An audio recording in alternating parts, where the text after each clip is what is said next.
Hello and welcome to another episode of Set Musings. We're up to Mercadian Masques, and I've been looking forward to this one. I always prepare these about a week in advance, I suppose, or a couple of days during a weekday. And I was going through this. You can see there's quite a lot of tabs here, which means there's a lot of cycles and themes, and within some of these themes and cycles I've actually grouped together similar themes, so if I'd have separated out everything I would have had a lot more tabs here than is currently here. I will include a link to the sets and the previous sets. The interesting thing about Mercadian Masques is thematically it's really interesting. It is quite a bit less powerful than the previous block, and there's a whole story behind that as well. My understanding is that staff members at Magic the Gathering, or Wizards should I say, got into quite a bit of trouble because the previous set was so powerful, and so worried about potentially losing their jobs, they dialed the next block down a little bit. So yeah, I'll include links, I think, if I can find them, with that story. So October the 4th 1999, when Mercadian Masques came out, I'm going to cross-reference this actually to hang it on something, which is and it's a thing I'm going to start doing now actually, which is, what was I listening to musically.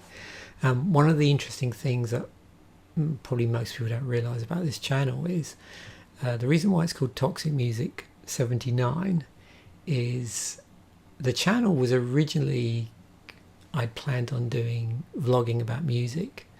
I'd been involved in music blogging in the mid to late 90s on a platform called Mog. I was vlogging every day. Mog sadly is no more. But it opened up a lot of really interesting aspects in my life, I suppose, and one particular area resulted me ending up in, I won't go into super detail, but resulted me actually ending up in Nova Scotia ultimately. So music vlogging on Mog, you could say, really changed my life. And made me literally move continents. And although that's not, it wasn't for career reasons. At the time when I came over to Canada, my plan was to start vlogging about music through my pre-existing YouTube channel, which I'd already called Toxic Music 79. 79 is a reference to one of many favourite years in music. So yeah, there's a bit of a backstory to that. So I thought it'd be interesting just to hang this on, October 4th 1999, what was I actually listening to at the time. So at the time my allegiances would have been to a heavier side of music. I have pretty eclectic music tastes, but that's, I suppose, historically I've been more interested in heavier stuff generally. At the moment I'm a bit more into ambient and post-rock, but at the time I would have definitely been heavily invested in, at that time, melodic death metal from Gothenburg, I suppose, amongst other things. There's lots of interesting things going on at that time. October, I probably would have been listening to, Opeth. Probably just would have got into Opeth. Still Life would have come out around October. That was released on October the 18th. And also October the 12th, so just after when Mercadian Masques came out, My Dying Bride released The Light at the End of the World. And I think it was on that album they went a bit back heavier. They'd offered a bit of a trip hop side branch, which I really enjoyed actually, that when they went back heavier again. I mean, they're probably one of my favourite extreme metal bands, and they've done so many different styles of music over the years. Yeah, they're a good band to listen to. My Dying Bride, obviously a bit on the darker side of things if you don't like that sort of music, but yeah, it's good. I mean, earlier on in the year, and you know, I mentioned it already, there was a melodic death metal, particularly from Europe, so that's a Gothenburg sound, was well into the ascendancy. So I think, was it I'm trying to think of that time of year what In Flames had out, if anything. They definitely had an album out then. So Colony, that was out early in May. Arch Enemy also released, was it Burning Bridges, in May as well. I don't think bands like In Flames had anything. I know Dark Tranquility had Projector out, and there was a ton of stuff going on. I was reading Terrorizer. I had a subscription to it, which is a UK extreme music magazine, if you're not familiar with the magazine. And I would have been pretty up to date through that on all the more extreme side of music. And there was other things out I think I was listening to as well, you know. So I was still listening to, you know, pop punk stuff,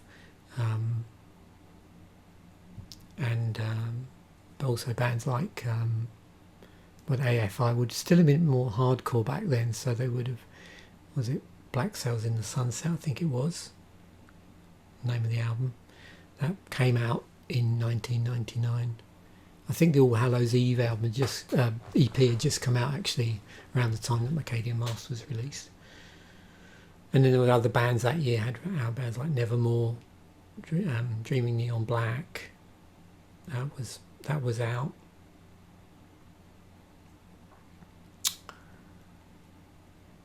I'm trying to think anybody more mainstream actually. Was it Dido? No Angel, I think, was out as well. They were pretty big. And bands like Catatonia as well, back on the more heavy side of things. Tonight's Decision came out in 1999.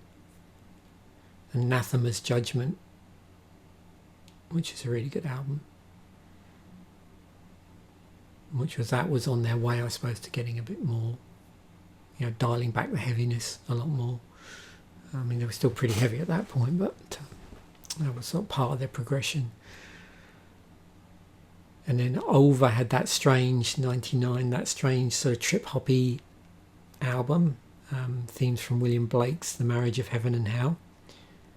So it was like extracts of William Blake over the top of this sort of heavy trip-hop music. That was a pretty cool album. It's a double. I remember getting that, I think, when it came out.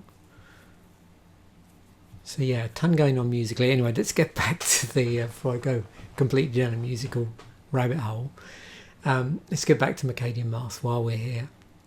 So 350 cards in the set. We had Mercenaries, Rebels, Spell Shapers, alternate casting cost cards, and also there was a lot of that sort of I don't know if modal is the right word because they weren't modal cards, but this thing of, you know, if this then this, or when this happens you can do this sort of stuff. So that tied in to some degree with the alternate casting costs, but we'll see a few cards like that.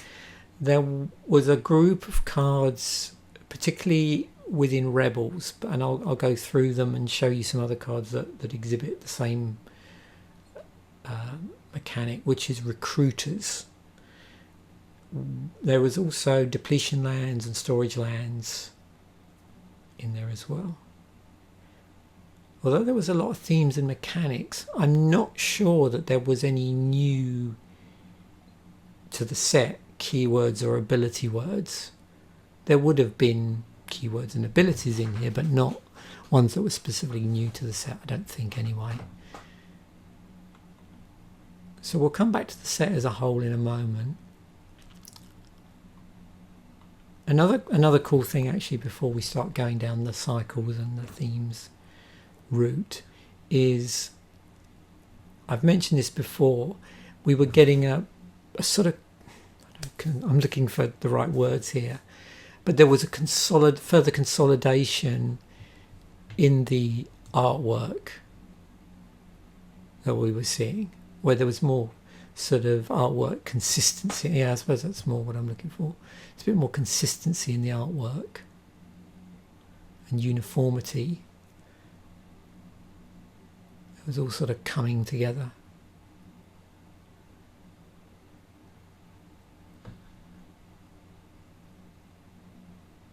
You can see here that there's an alternate casting cost card actually. So let's actually go back up to the top here. So 350 cards, 110 commons, 110 uncommons, 110 rares, 20 basic lands. So they were still doing that sort of symmetrical rarity thing. They did that for quite a while, I think.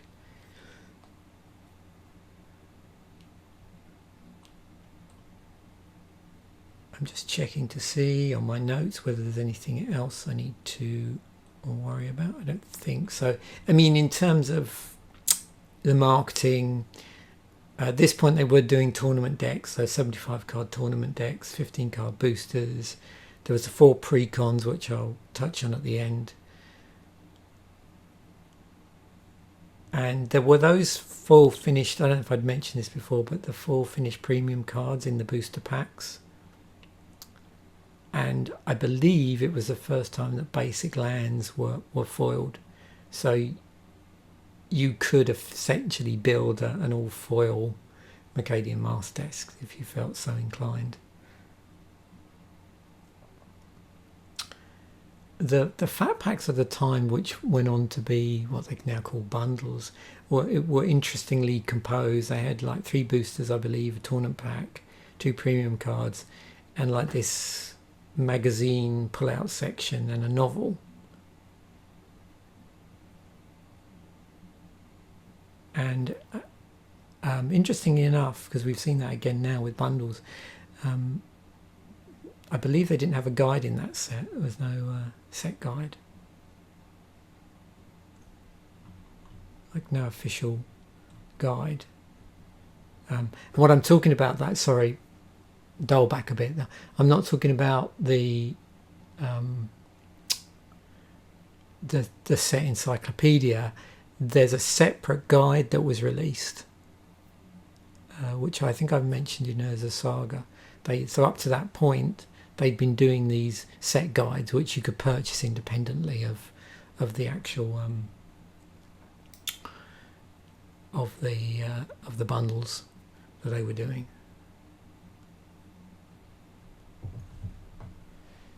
So, what do we got? Oh, let's start off with the artwork for the basic lands. I do like the artwork in this set.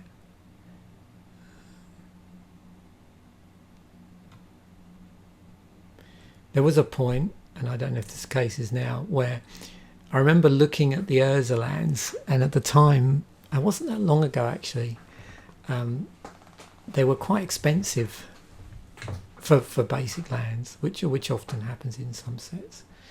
And so I remember looking at these and buying, I think, some of these alternately, because yeah, the artwork's pretty good here as well.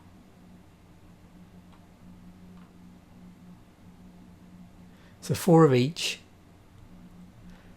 there, and in Scryfall, the trick for doing that is when you do a search is to do the unique prints command to do that if you're interested.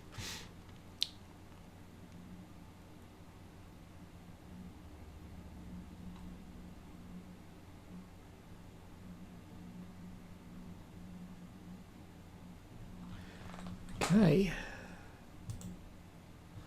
So 2 legendaries in the set. Cho Mano Revolutionary, 2/2 white, 2/2, prevent all damage that will be dealt to Cho Mano Revolutionary. It's a Rebel Legend, will be coming onto Rebels later. And Squid Goblin Nabob, 2 in a red, 1/1 creature, Goblin Legend. At the beginning of your upkeep, if Squid Goblin Nabob is in your graveyard, you may return Squid to your hand.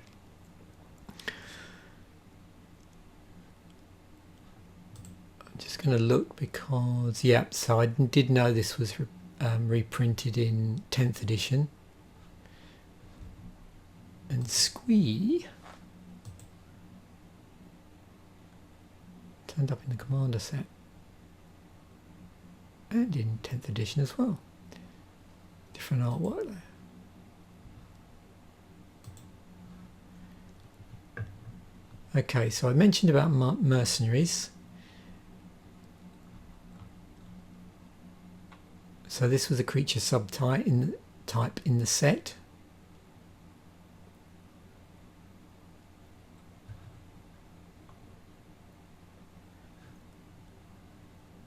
And I think I've grouped these together in a different tab as well. I mentioned about recruiting, so you can see a number of these, and this is also true of the Rebels, had the ability to search down other, in this case, mercenaries. Now these mercenaries, as you can see, are across all the rarities. So we've got some commons, some uncommons and some rares. And you'll also notice that not all of them had that recruiter ability.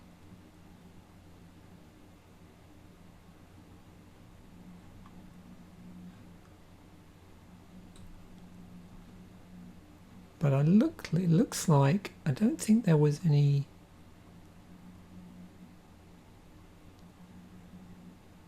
I mean, there was one that just had flying, but there was no vanilla, totally vanilla mercenary.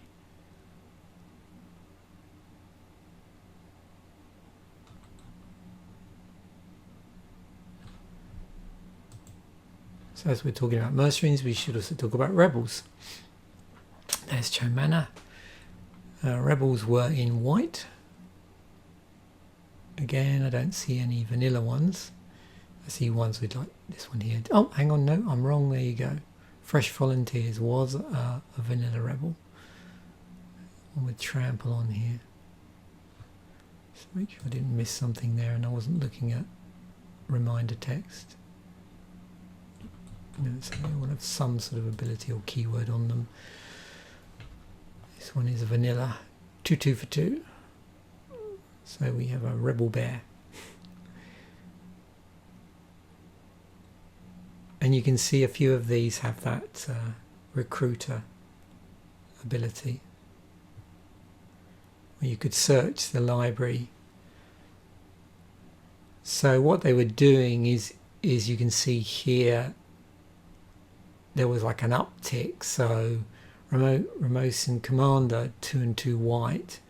So for a cost of 6 you could tap it, search the library for rebel card with converted mana cost 5 or less, and put that card into play, then shuffle your library. And you didn't lose Ramosin Commander, you tapped it, but it wasn't sacrificed.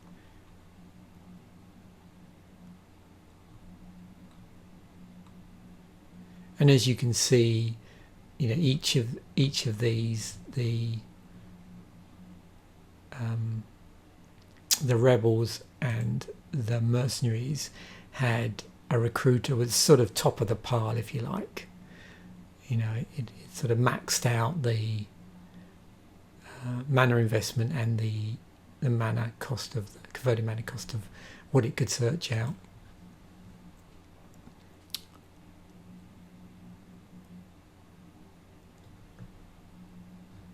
So that's our rebels.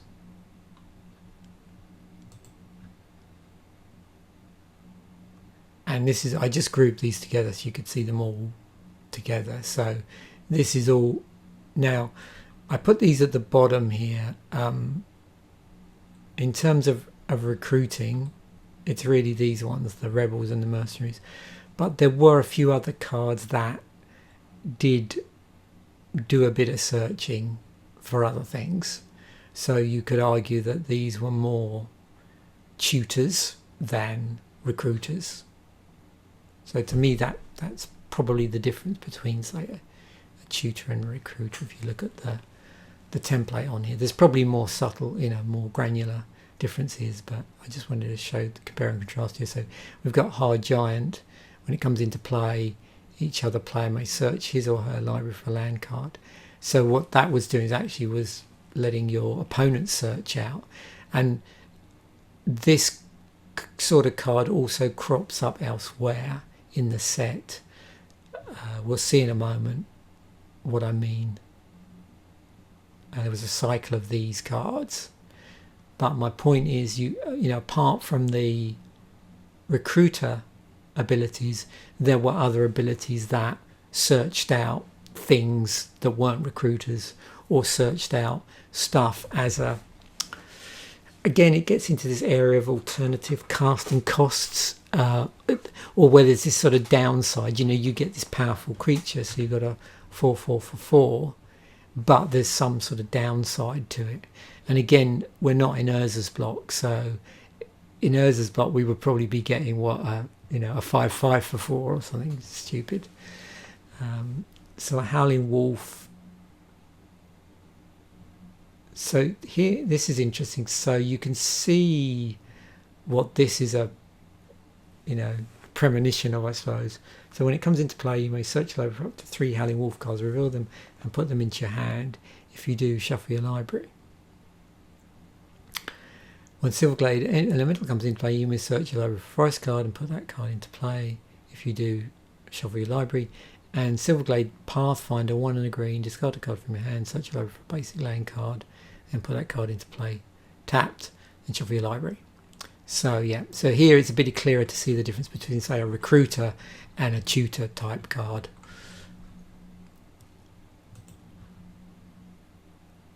So there was so in here, and this is what I think I grouped together. So there was actually, I believe, it's 4 cycles of Spell Shapers. So there was a whole load of cards with Spell Shaper as the subtype. But within the Spell Shapers, there were slices, there were cycles. So you had a cycle of common, 1/1 spell shakers, spell shapers with a classic effect. So all 4 of the cycles I'm going to show you, all had a particular classic effect attached to them. But there was a sort of twist as to what that classic effect was. So at common, you had Charm Peddler, which was a 1/1 with a Honourable Passage or a Samite Blessing spell attached to it as an effect. You had Waterfront Bouncer, which you can see here has got an unsummon effect stapled to it. Now admittedly, you can see there might be additional costs involved beyond the usual cost, but it looks like, let's just check this. So we go down to Undertaker. Yeah, so it's all, the cost is, in terms of mana, is always a single of that colour. But you can see, I think here, if we go on to Chris Mage as well, and then on to, I just want to make sure this is consistent, Deepwood Drummer, you also have to discard a card. So you're paying the cost and discarding a card from your hand, and then you get the effect. Oh, and you're also tapping as well, so a cost, a tap, and a discard. Yeah. So that's one cycle. There's another cycle at common of Devout Witness, Balloon Peddler, and you can see again, look here, that the costs are slightly different. So 1 and white, tap, discard. Single blue, tap, discard a card from your hand. Bog Witch, where are we? Tap, discard card from your hand. If you look at the effect, I think you might, if you know Magic's history, you might start to recognize that the effect is from a certain period in Magic's history. Blaster Mage, where's that gone? Destroy target wall.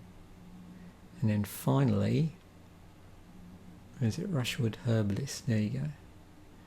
So these are all effects from Alpha. Now in terms of the casting cost of the spell, get the right one there. Yeah. There's Bog Witch. Where are we? Balloon Peddler, yeah. So you can see they're all 2 in a colour. So there's a consistency in the casting cost. So in the previous Spell Shaper there was a consistency in the power and toughness. So the uncommon ones, sorry I gave the wrong example, yeah, the Charm Peddler was the one actually. It was the cycle of common Spell Shapers, they were 1/1. Now the uncommon Spell Shapers, so we got Tonic Peddler, Diplomat Escort, where's Cackling Witch there, yep. I'm just looking to see what okay, so far they're all 1/1s. We'll see if that holds true. Yep, there's another 1/1. And Silverglade Pathfinder.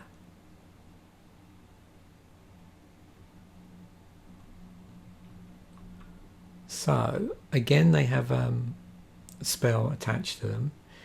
Tonic Peddler, he was Healing Salve.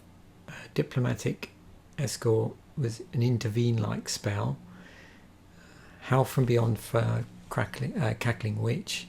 Shadowstorm-like spell on Hammer Mage. And Rampant Growth was on this one, on the Silverglade Pathfinder. You can see again there's a casting cost involved, a tap and a discard a card.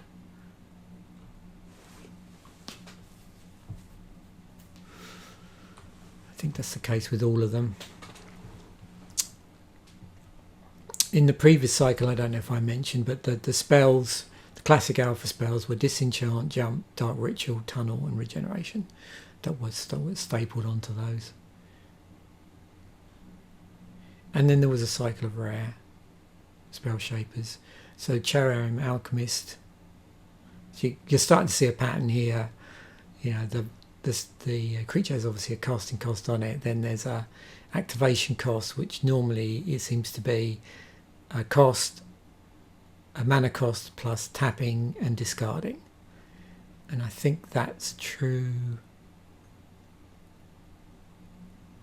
Again with this, there's some difference here with the activation cost before you tap it.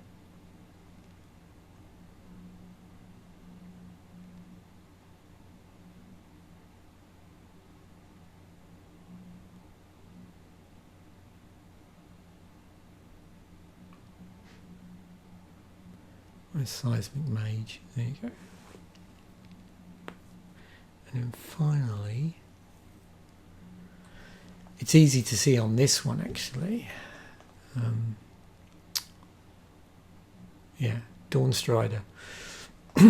So again, cost, tap, discard, prevent all combat damage that will be dealt this turn. So that's got fog on it. I'm just looking to see if there's any consistency here. Are these all 1/1s? No, they're not. That's a 2/2 there.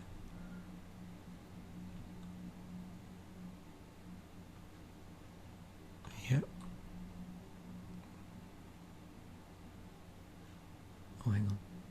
got it muddled up. No, that's right. Notorious Assassin. So that's got Dark Banishing on it. The Seismic Mage has Stone Rain. Overtaker has got Ray of Command on it. You can see untap target creature and gain control until end of turn. That creature gains haste until end of turn. So that's Ray of Command. And then reverse damage is stapled onto the Cho Arim Alchemist. Apparently there were 2 additional spell shapers in here, because you can tell straight away, like if there were just 4 cycles there would be 4 of, but you can see there's additional spell shapers both in black and in green. So there's Deepwood Elder, is also a spell shaper, and the other one is Instigator, but they're not part of a cycle. There was also an artifact spell shaper as well.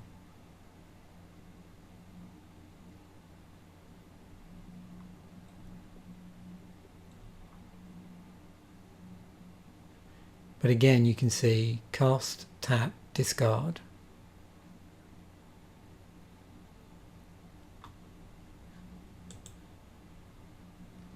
And then the green one, yeah, cast, tap, discard, cast, tap, discard. Okay. Phew, not a spell shapers. Okay, moving on. Ability walls. So walls with abilities on them. There was also so there's a cycle and there's also an artifact one. Damage prevention.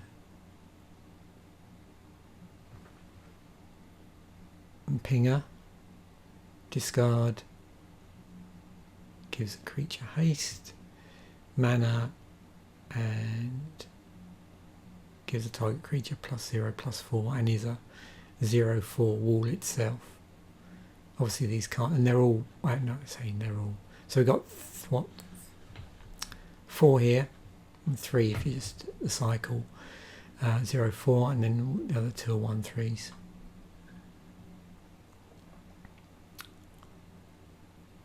Apparently, so my notes tell me this saw the most constructed play. Okay, cycle of cards called legates, so they had all legate in the name. You can see one of each here.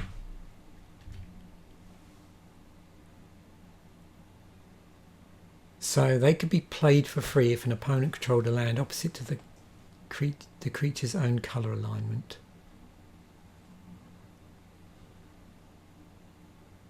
So that one's swamp, mountain,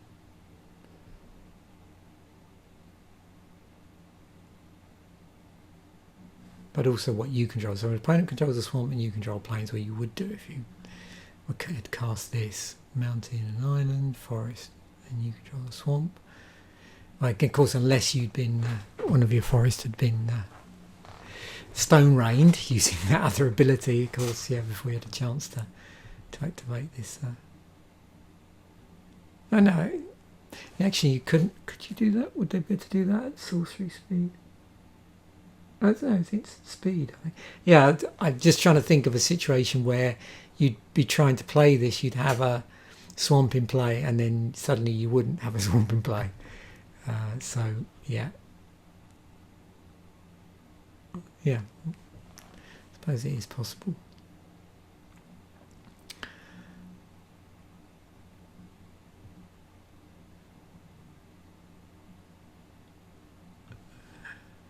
Yeah, so all of these you can play without paying its mana cost. And again, remember I mentioned about that there was an alternative casting cost thing going on in the set, and that seemed to take different forms.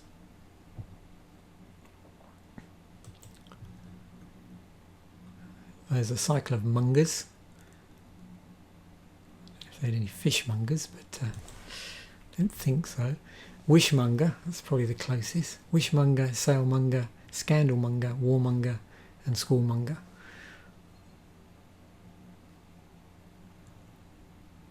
So they're all 3/3s. They have a cost of 3 and 1 coloured mana. And activation costing 2 that any player, not just the controller, can play. Okay. Yep. Interesting.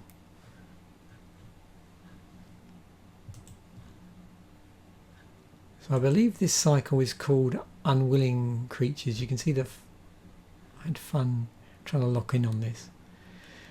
We've seen Hired Giant already, and at the time I was trying to think what this was referred to. So each of these uncommon creatures is undercosted for its colour and power, toughness for the set, I suppose, but grants a boon to your opponent when it comes into play. So yeah, you can see, let's look at Haunted Wampus. So when it comes into play, each other player may put a creature card from his or her hand into play under his or her control. Wow, that is undercosted. 6/6 for 4. It's a 4/4 for 4, 4/4 for 4.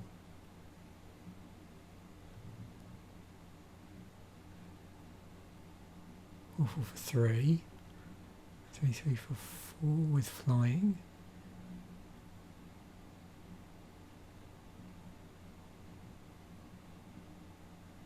Wow. That's serious card advantage. Okay, for your opponent anyway.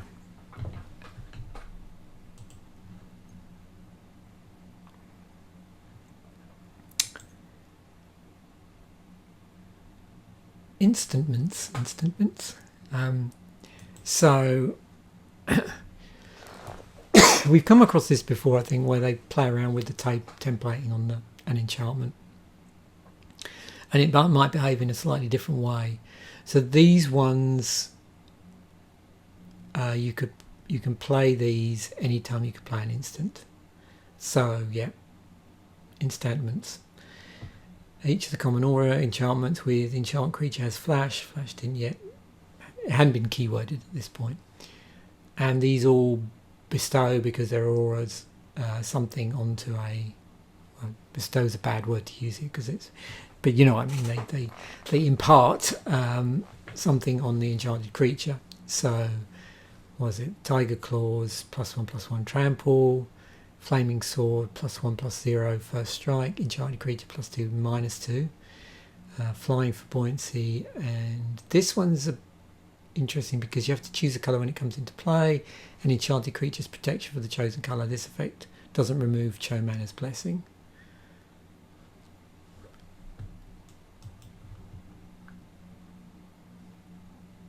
Now I also put these in here. So there is a cycle in amongst this. These are a bit difficult to filter down. So the cycle is actually Noble Purpose, Coastal Piracy, Larcency, Close Quarters, and Briar Patch.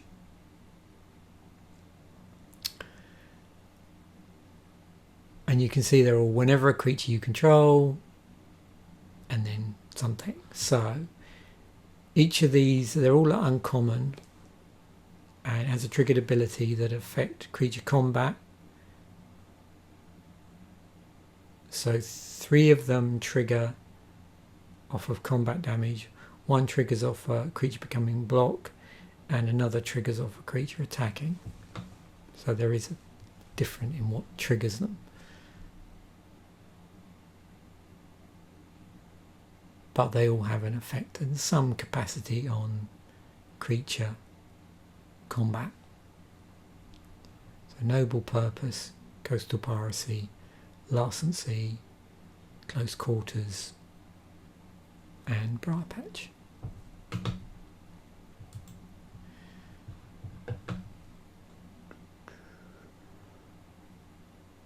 Now there was a lot of, let me just switch back here. There was a lot of sort of whenever stuff, enchantments.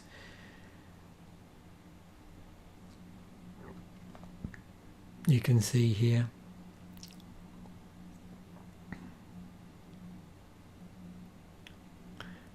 But what I've done here is I just wanted to, if I scroll back up you can see, so these are all the uncommon enchantments. You can see there were quite a lot of both global enchantments and auras at uncommon in the set. We had what, 29 in there. Now within those there was another cycle of enchantments I haven't mentioned yet at that rarity, which is I'll go through the cycle first and explain, and you'll probably see as I go through. So Righteous Indignation, High Seas, where's it gone? Putrefaction, Magistrate's Veto, which is the red one, and Snake Pit, which I think we saw earlier.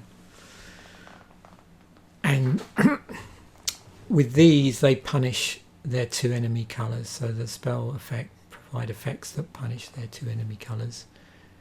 So if, for instance, just use Righteous Indignation as an example, whenever a creature blocks a black or red creature, the blocking creature gets +1/+1 until end of turn. And so for each of the other colours you'll see, so for High Seas it's red and green creatures and they cost one more to play. So obviously what they've done is with the punishment part is relevant to the particular colour.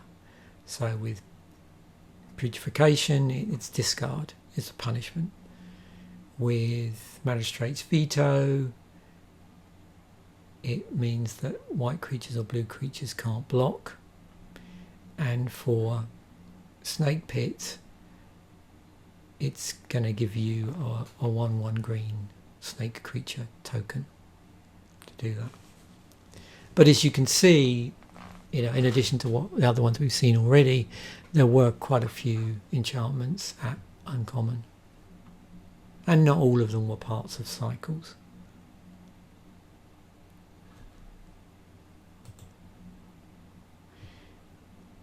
There were also a number of, as I've said, and some of these we've not seen before. We might have seen them in other guises, other cycles, but I mentioned that alternate casting costs were a thing.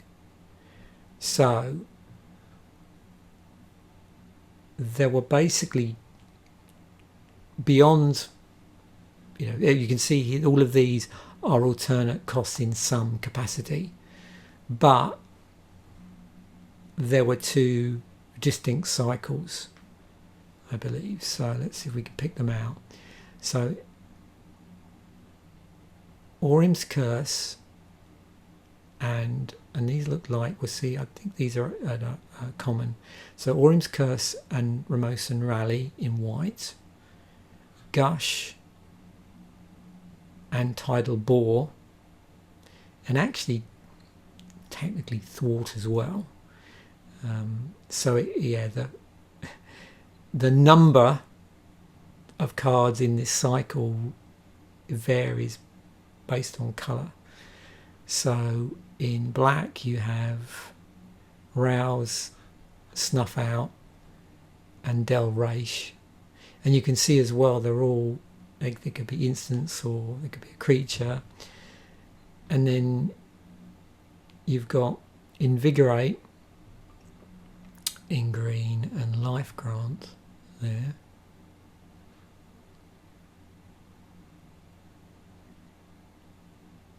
And then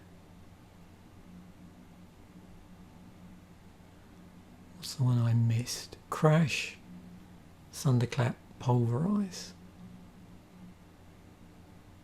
Now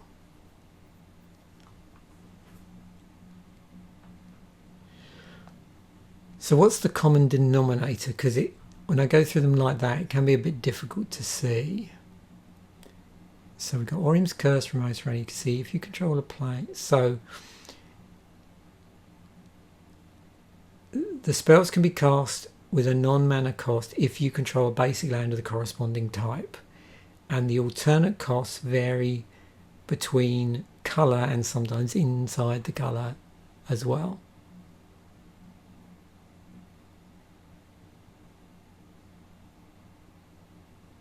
And you can see here it's a little bit, so you've got this one, you know, the proviso is, well, you need to be playing islands, but you bounce those islands, whereas other ones here you're sort of tapping them, and you can see that. So again here, these ones you bounce.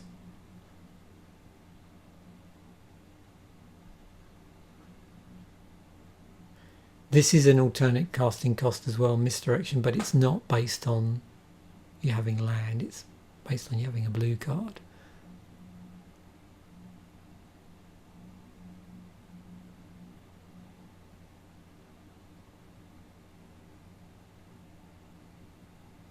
Actually, strictly speaking, that's not part of the side. They've listed this wrong in the MTG wiki notes, actually. Because it is purely about sacrificing creatures and not about you controlling a swamp, so we'll ignore that. Rouse and Snuff Out are the two that care about you having a swamp. Unmask isn't part of the cycle because it just cares about having a black card. It might even be the case.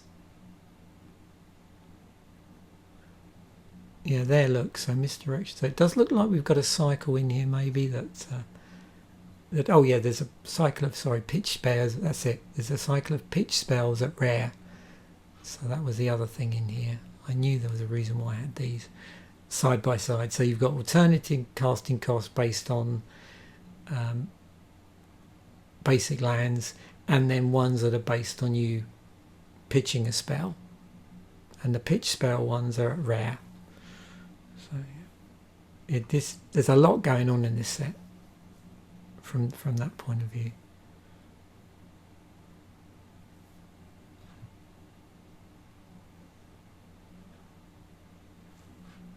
So again here we've got 3 cards that you could sack mountains, and the cave-in is the pitch spell for the removing a red card. And then down here we've got Invigorate Land Grant, which care about you having forest, and then the pitch spell one in green, part of the pitch spell cycle, is you've got to remove a green card. Wow.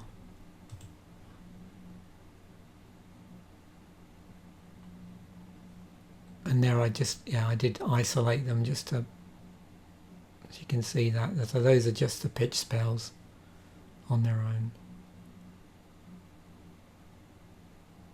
There is also a pitch type spell, an artifact here.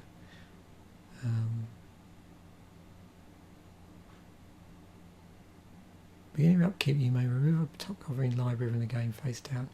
Discard your hand.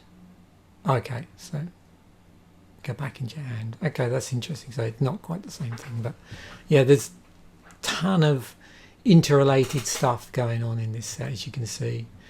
We had a cycle of Ramos artifacts.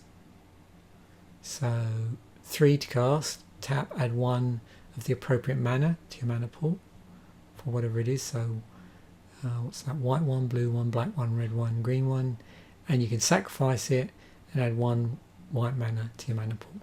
So tap it, add mana, sack it, add mana.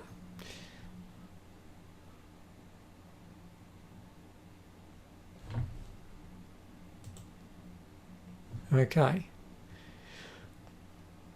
So common non-basic lands, the Depletion Lands, come into play tapped with 2 depletion counters on them. Whenever each land is tapped for mana, a depletion counter is removed, and the controller adds 2 mana of the appropriate colour. When there are no depletion counters left, the land is sacrificed. Pretty straightforward. White, blue, black, red, green.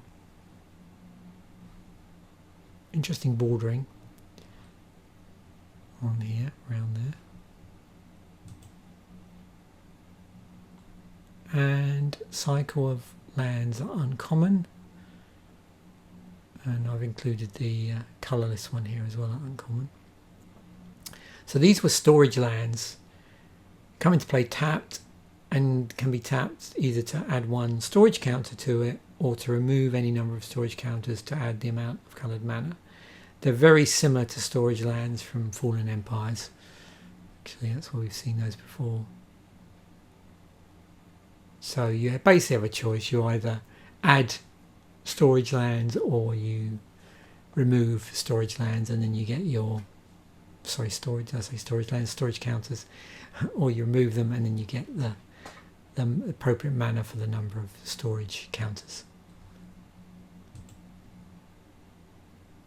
There was also some lands at rare: Dust Bowl, High Market, Richard and Port, Tower of the Magistrate.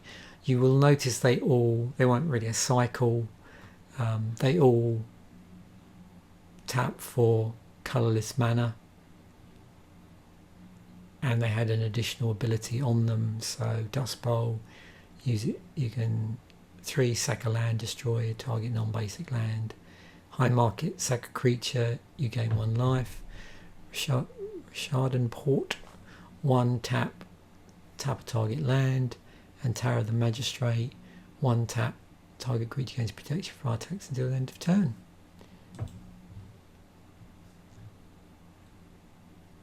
I did notice this as well. So there's a number of vertical cycles going on.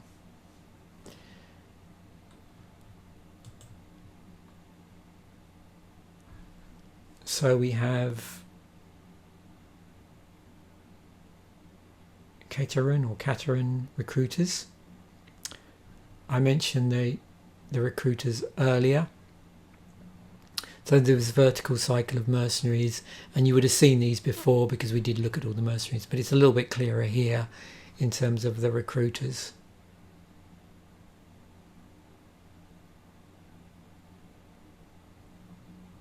And apparently there's a tutoring spell called Cateran Summoners, which is thematically tied to this cycle, which is also in the set.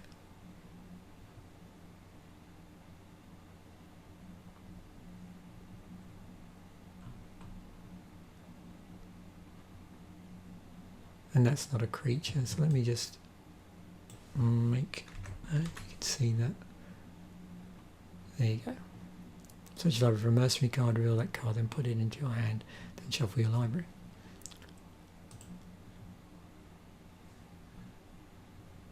Red creatures, vertical cycle, made either more or less powerful by any player willing to pay the mana. Instead of a vertical cycle of flailing creatures.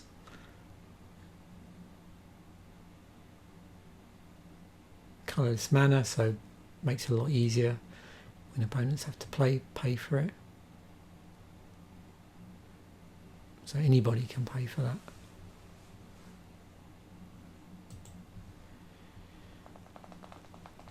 Ramosan recruiters, and again we've seen these earlier, but I wanted to just separate these out. I'm just going to see if there's any spells that reference this. I don't think there is.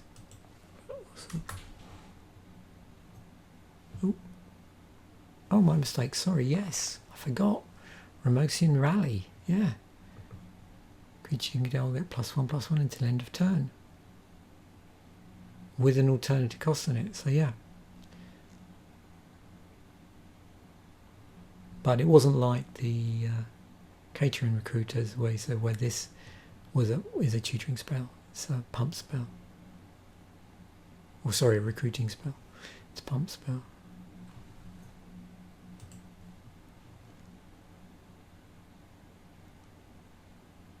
Rishardan Pirates. So yes, there was a vertical cycle of pirates. They're all in blue. Each of the controller's opponents is required to pay a certain amount of mana or sacrifice a permanent when they come into play.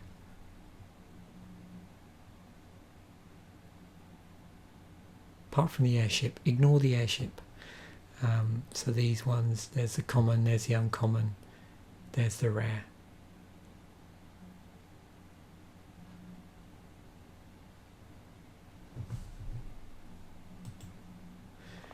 So back into here. So with all those cycles and stuff, I think we've probably, you know, done quite well at covering a lot of these cards. So I'm just going to go through and just see what jumps out. So we've got things like Afterlife, Creature Destruction, can't be regenerated, but the controller puts a 1/1 white flying spirit creature token with flying into play. We saw there were a number of walls. In white, no surprise to see we've got life gain. We have a pacified type effect in Arrest. Ballista Squad's interesting. Only targets attacking or blocking creatures. There's Joe Manor. So a little bit of lockdown here. Players can't play spells on non-basic lands with the same name as a card in play. Disenchant was in the set.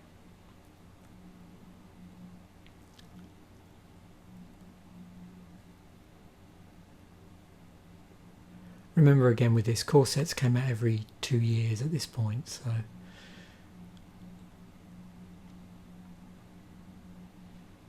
it's a slightly different environment in some respects. In terms of standard, if you're thinking of standard. There's life gain.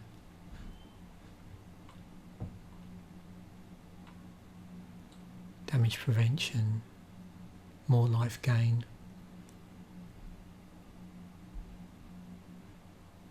More bottom buffing.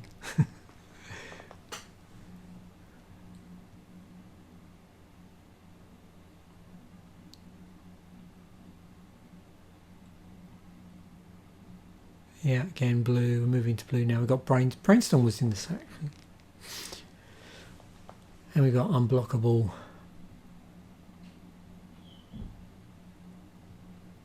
That's Counterspell, different artwork.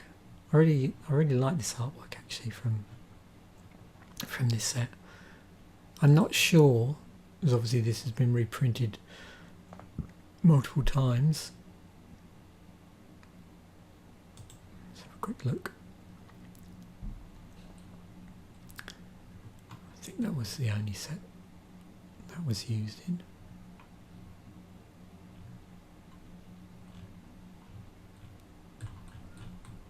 Yep.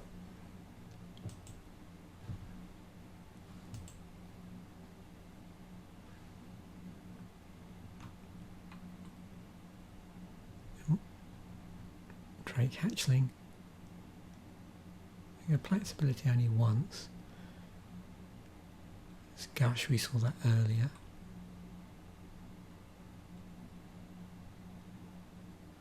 Some missteps in the set.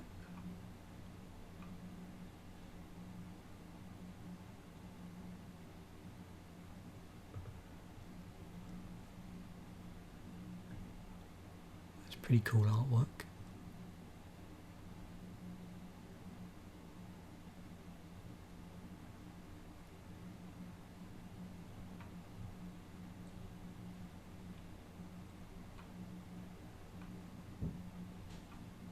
The artwork for a lot of the black cards is really cool.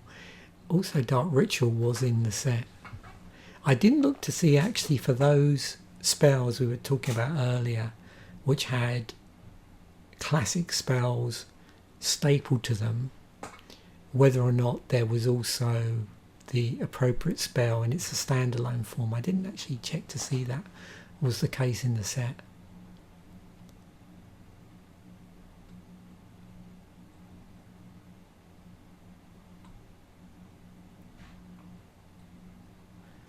Moving to black, so we've got card discard going on here. Oh, Vendetta's in here. Single black, destroyed target non-black creature. Can't be regenerated. You lose life equal to the creature's toughness.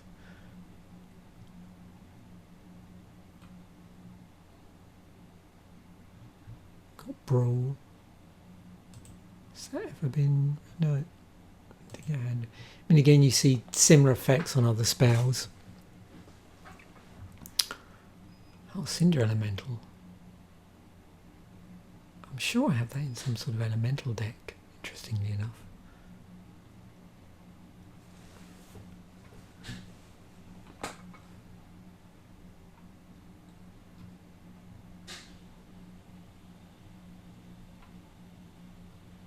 Stone Rain was in the set. So yeah, it does look like there's quite a few cards in here which replicate stapled on spells in the set as well.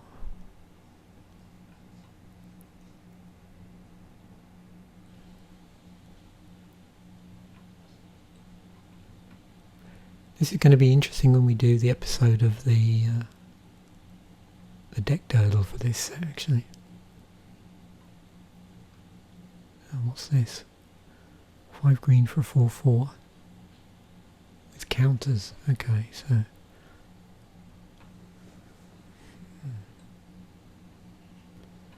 wow.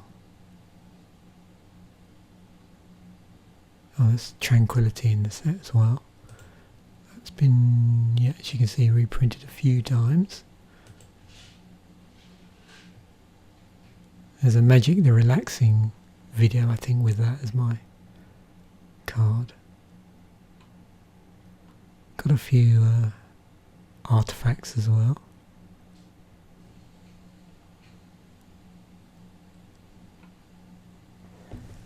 Nice artwork.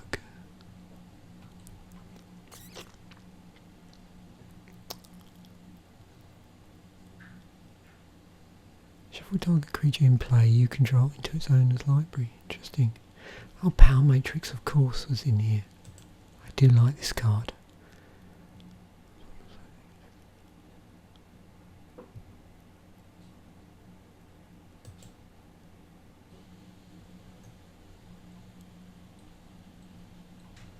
I got all the lands as well before. There's no additional ones I've missed.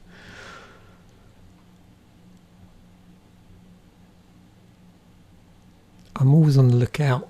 A nice thing when you do these sets is always interesting to rediscover utility lands that you just forget about. Utility artifacts that you forget about.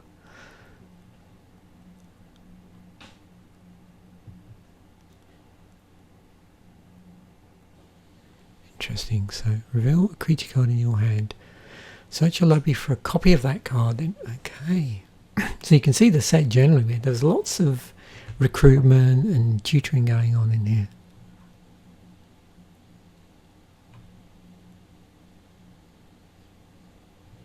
Tokens. Cool.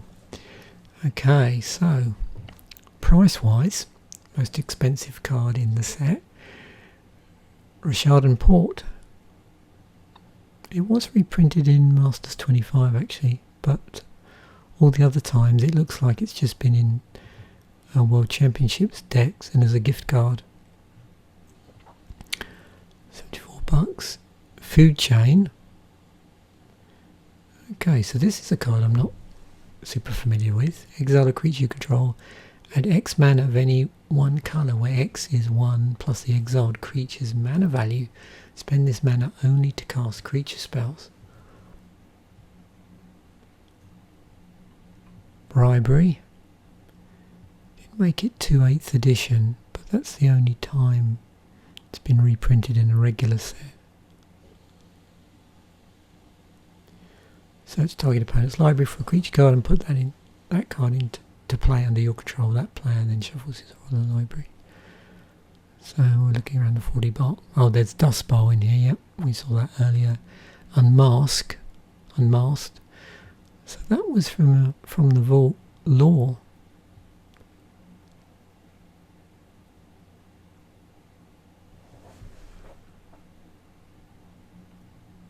There's a Power Matrix.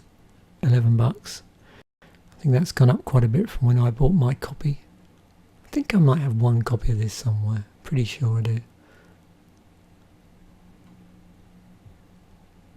In paper anyway. Fountain Watch. So yeah, we're going to get it to the $10 mark. So the threshold for price wise, that magical $10 threshold is around about squee. But you can see that's quite a big difference from previously when we were looking at cards in Urza. Like, you know, it was, we went down quite a few cards before we got to that $10 cutoff. Okay, good old EDH. So let me just, I'm just going to switch this back quickly because I do want to go through this both ways, just so you can see an overview. So, oops. Let me fix that. Okay. So this is just in order by EDH ranking as to the cards that crop up most in decks that are submitted to EDH rec. You can see Counterspell, Brainstorm, Dark Ritual, High Market, Black Market, Disenchant, Misdirection, Coastal Piracy, Snuff Out. Squee is the most popular legend from this set. And let's see how far down our friend is. The other legend. Pretty far down. Chomena. Yeah. Now, I'm assuming from a land point of view, one of the earliest ones is probably going to be the rare, Dust Bowl. Interesting. Peat Bog. I wonder how many decks that crops up in.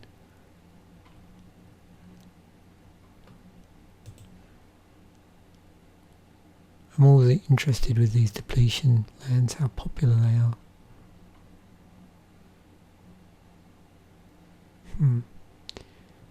Not a ton, relatively speaking. Alright, the reason why I wanted to switch views is it's quite interesting to see when you look at these, just to see how many times they've been reprinted. So obviously Counterspell and Brainstorm, a ton. Dark Ritual, High Market, seems to be in a lot of special sets and decks and stuff like that. What's printed in Forgotten Realms Commander decks? Black Market, Commander, yeah. This has been reprinted a few times. Misdirection. Just curious as to the first card which we see, which hasn't been reprinted a ton. It's interesting that was in the Jumpstart product. Oh, here we go. So these have only been available in the special dual decks, apart from Mercadian Masques. So Snuff Out. But most of the ones we've seen so far, oh, and of course Ancestral Mask. Interestingly, it's not cropped up a ton.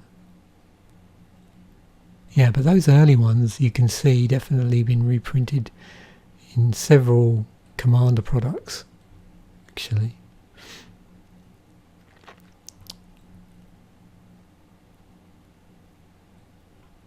Okay, and then finally, before we wrap the video up, because I am mindful of the time, but it's been a very interesting set to look at, is the theme decks. So again, there were 4 in the set. Deepwood Menace, it's a red-green theme deck. Disruptor, which was black-red. No surprise, there was a mono-white rebel deck. And a white-blue theme deck.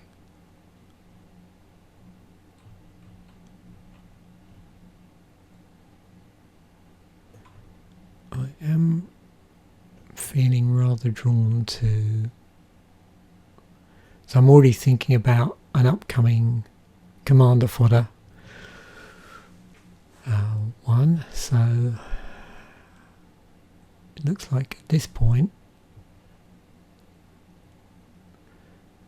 I could use this as a seed and see where it takes me with Chomana and a load of rebels that recruit. So yeah, it's possibly where I might go in that. So yeah, anyway, so the next video I'm going to put up after this will be an episode of the Deck Durdle where I'm using the what's it called? My brain's gone blank. I'm using MT Gen to generate a card pool, 6 packs of Mercadian Masques, and then following on that from that video we'll have a Deck Durdle episode, a Commander Fodder episode. I'm getting super muddled up now, a bit too chilled out. A Commander Fodder episode where I pick one of the rares, and then after that we'll obviously have a Commander Fodder theme deck episode where, like I said, there's a distinct possibility it's going to be Cho Mano. Where's he gone? There he is. With the appropriate Mercadian artwork. And then of course we'll be moving on to the next set in the block. As I pointed out earlier, there was no accompanying book about the set, and it'd be interesting to see if they kick that back in again in later sets. I don't think they did, but yeah. Okay, once again, thanks for watching. Bye for now.